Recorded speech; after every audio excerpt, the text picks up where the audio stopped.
Welcome to another edition of the brand called You, a video and podcast show that brings you knowledge, experience, and wisdom from hundreds of successful individuals from around the world. We are now in season 2 and we have over 300 recordings for you to see. Today, it is my privilege to welcome my good friend, successful professional, and fellow golfer, Yogesh Bedi. Yogesh, welcome to the show. Thank you, Ashutosh, for having me. Yogesh is an engineer. He is an MBA from XLRI. He has worked with Tata Steel for a long time and is currently the chief of the steel recycling business. And as I just mentioned earlier, he's a very keen golfer. So Yogesh, tell me a little bit about your early work. Yeah, Ashutosh, again, thanks for having me here and really appreciate this initiative of yours in running this brand called You. You know, in our careers, we've all been selling some brand or the other all the time. And often in the rat race, we forget that we ourselves are brand and there's a brand equity involved. So very nice of you for having, trying to remind the people that your brand is equally as important and you have to, nurture it and, keep it going for a long time. Thank you, Ashutosh. Yeah, so you were asking me about, pardon me, tell me again the question. A little bit about your early life and your early work, and then we'll get into what you're doing now. Yeah, so I come from a small town called Jamshedpur. Though it is small, it is, Not that small. Cleanest cities in India. And this is a steel town, steel city also.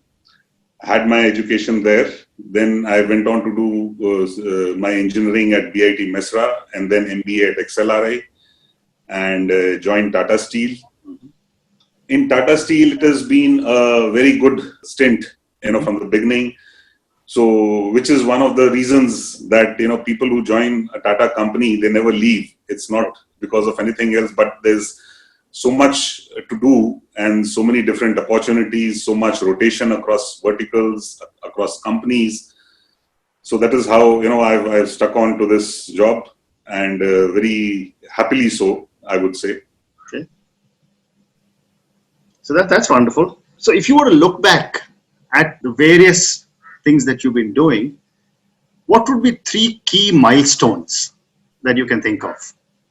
Okay, so actually there are many milestones, and to single out 3 is actually difficult. Just give me a minute. Okay, so the first one I would imagine is when I was chosen as a black belt, in my company. So this was around 2000 when the ride of the company was not very good. The times were tough. The profits were dwindling. So the company decided to run a Six Sigma program, the black belt program. We coined the name Aspire for it. And some people were chosen as black belts to transform the company, to make it EVA positive. EVA was a very popular word that time. Yeah. So I was the one of the selected ones. So why it was a milestone? Because it was a transformational program. You're transforming a company, and a big company for that matter. Right. So there was a lot of learning. It was, I can say easily that it was a learning of a lifetime. When I was a black belt, then I went on to become the master black belt and I continued the journey for some time. And I also became theory of constraints application expert. So this was the first milestone. The second was that, I'm a sales and marketing person most of the time.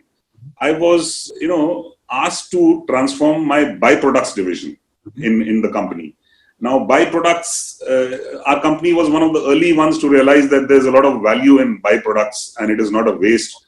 So, that time I remember my CEO telling me that, Yogesh, this is a 2,000 crores profit center and we don't focus much on it.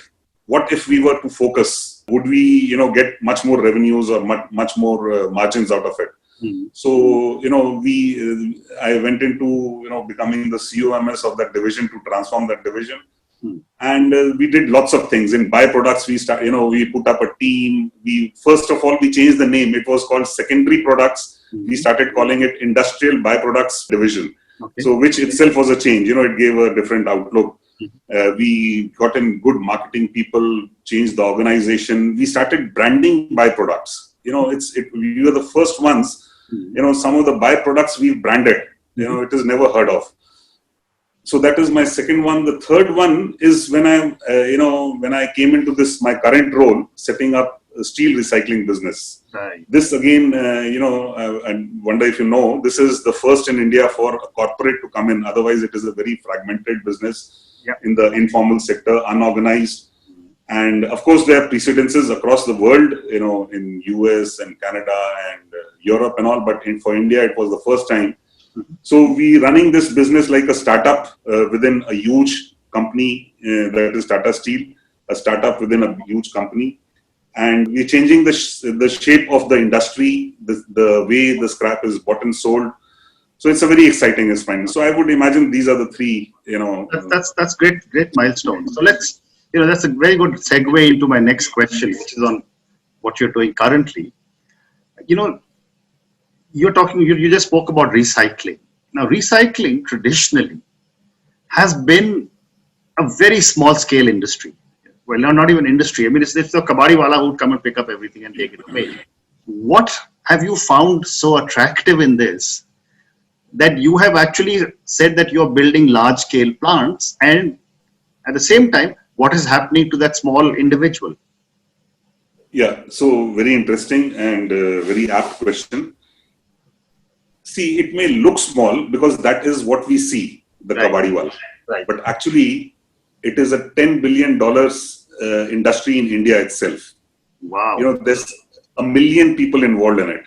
Okay. The kabadi walas and going up to, the supply chain actually runs pretty long. So it is a long and complex supply chain.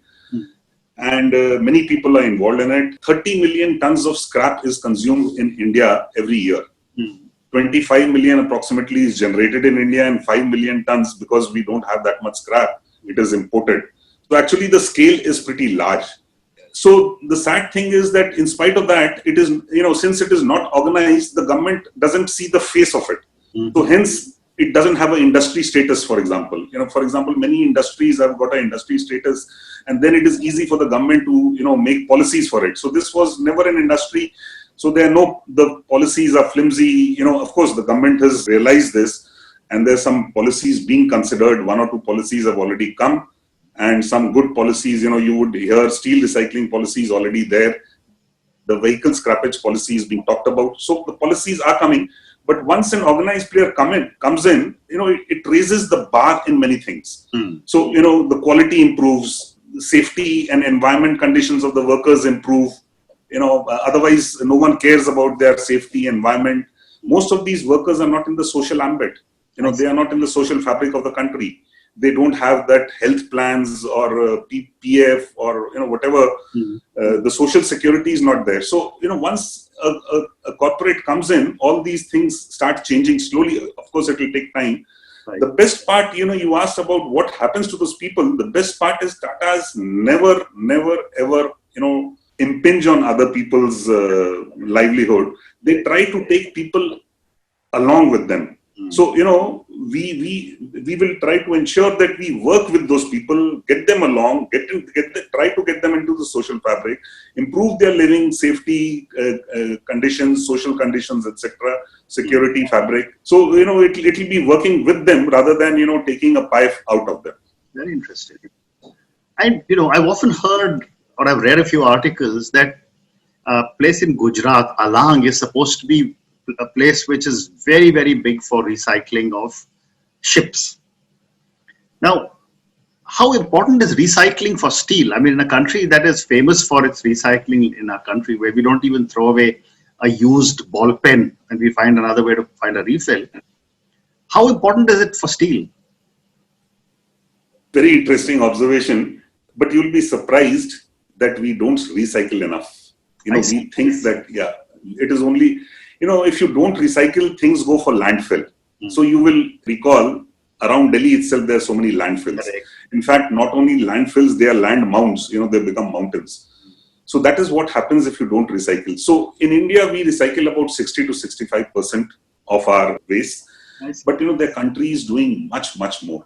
I'll just give you an example of a village, Kamikatsu in Japan. It recycles nearly 100%. Every person in the village, knows what is the importance of recycling. like we recycle, we segregate our household waste into two categories. You must be also doing it: a green bag and a black bag, recyclable and not recyclable and all. They segregate their waste into 34 categories. Wow. They are doing around 80 to 90% recycling as it is. Their target is to make it 100%. And they are very proud. You go to the villager will explain what is recycling, what is the benefit of recycling, etc.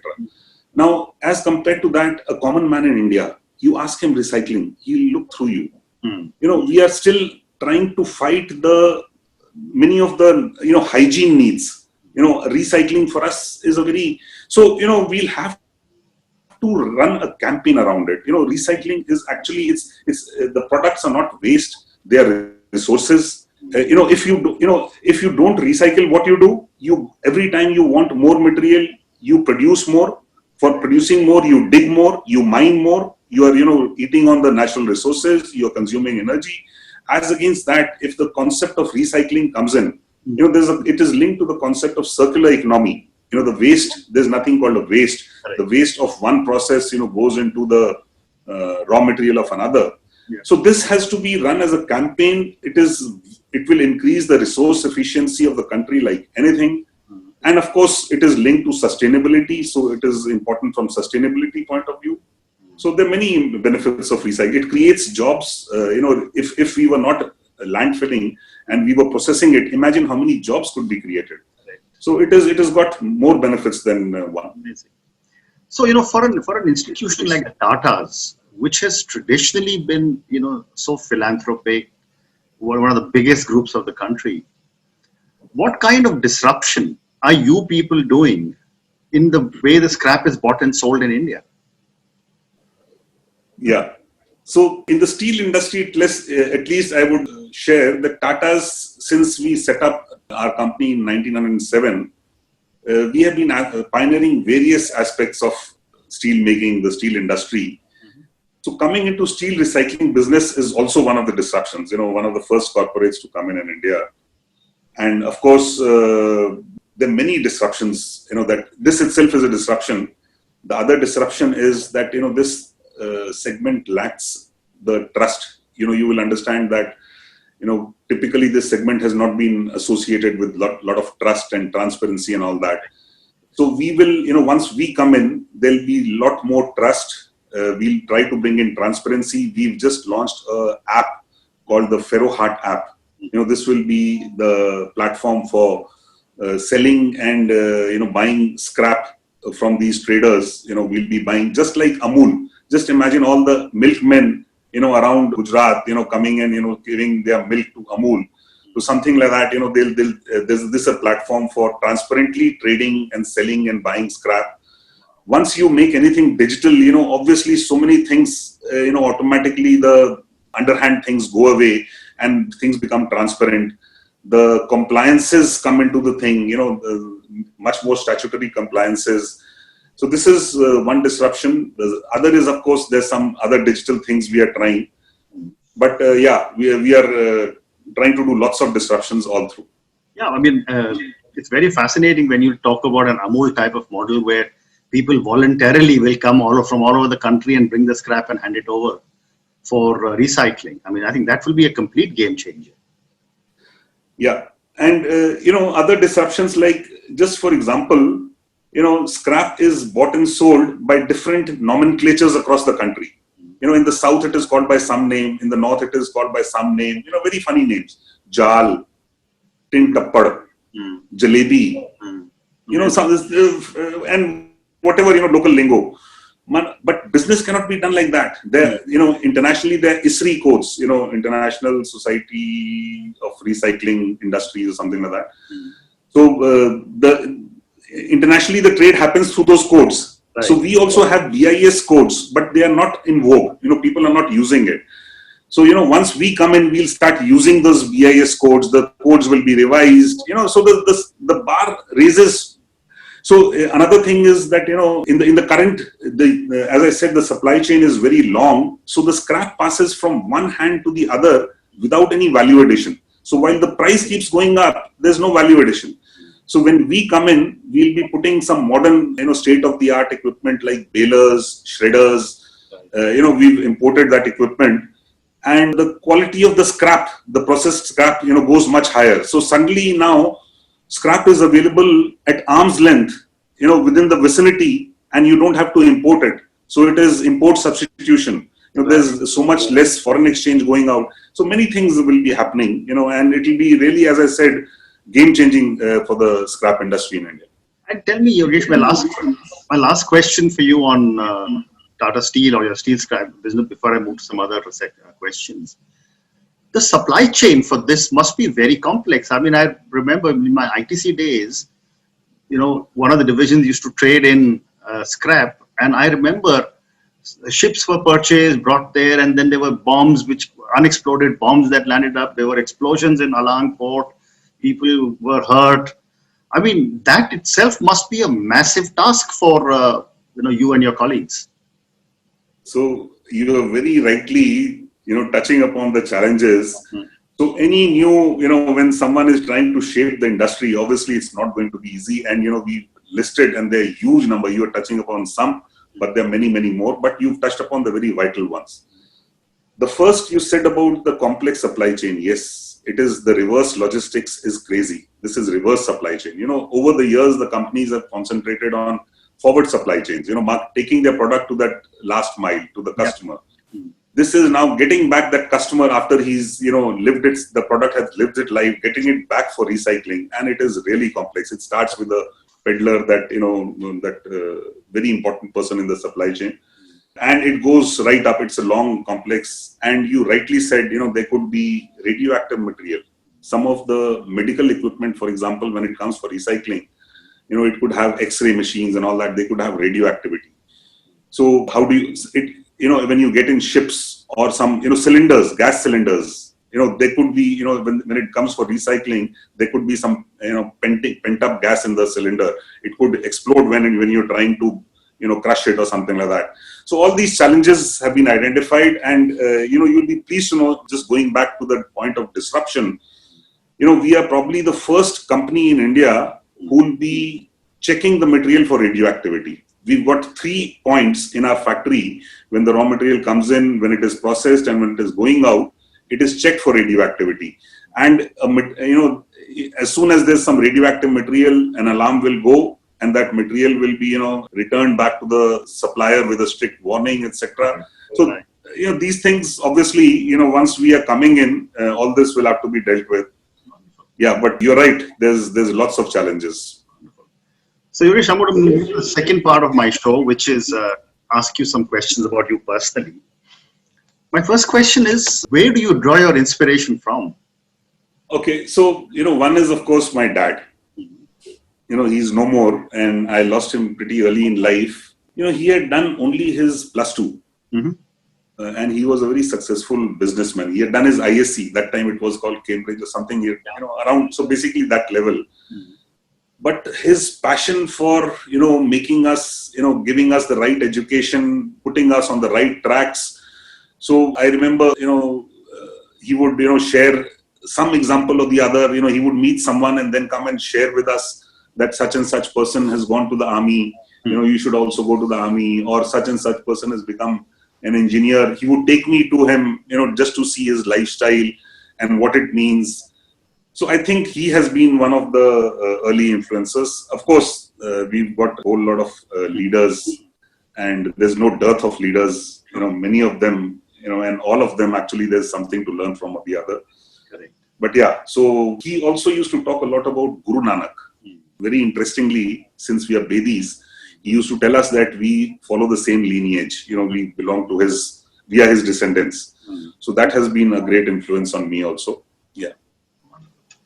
So my next question is that, given the incredible successes that you've had and all the great things that you're doing, how do you set your own personal and professional goals?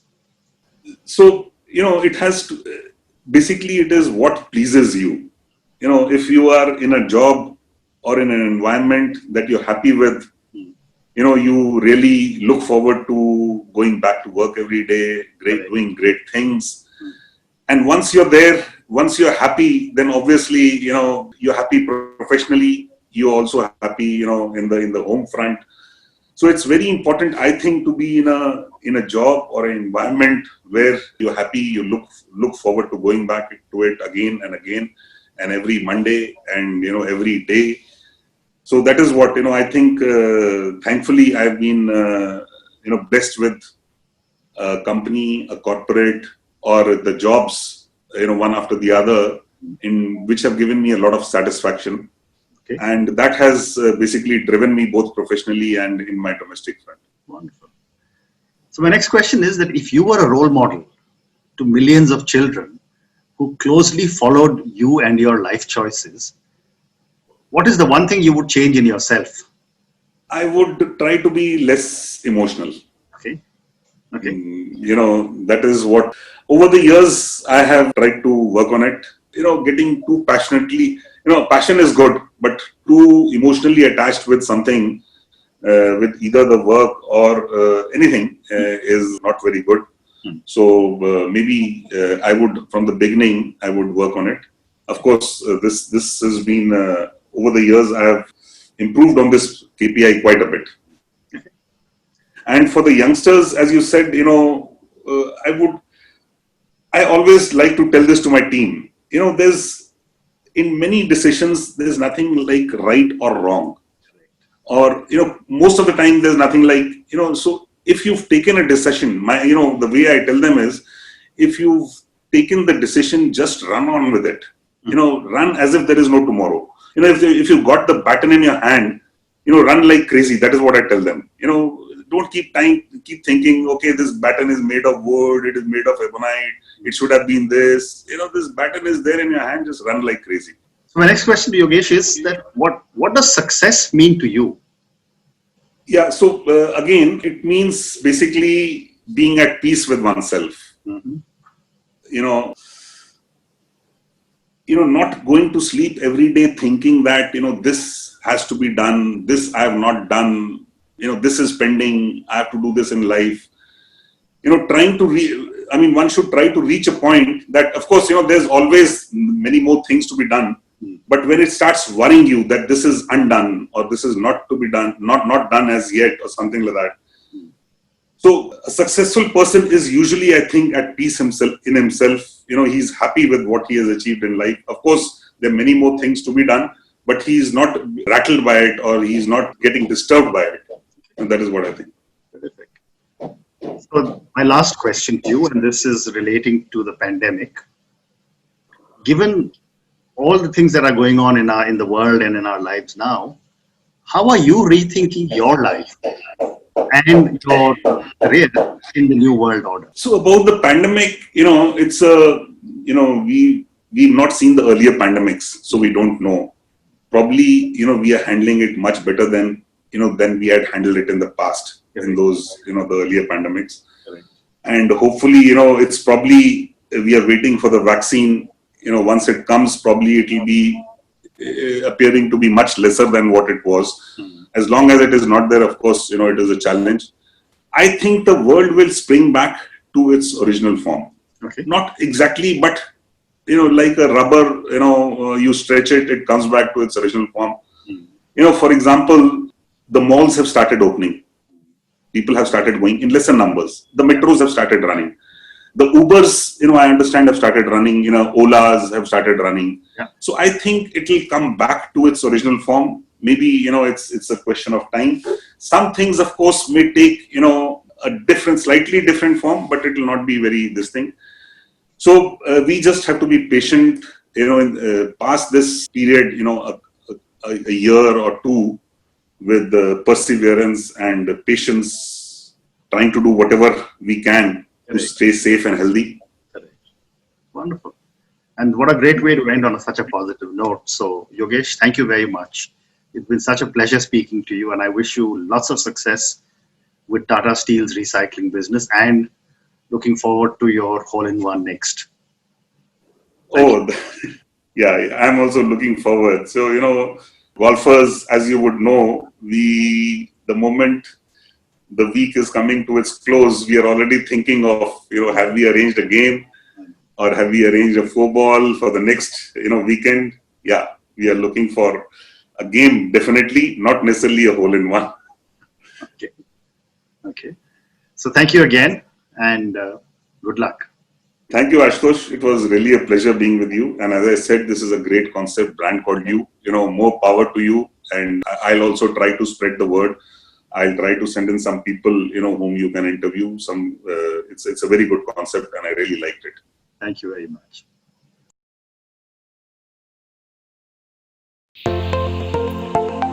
Thank you for listening to the Brand Called You videocast and podcast, a platform that brings you knowledge, experience, and wisdom of hundreds of successful individuals from around the world. Do visit our website www.tbcy.in to watch and listen to the stories of many more individuals. You can also follow us on YouTube, Facebook, Instagram, and Twitter. Just search for the brand called You.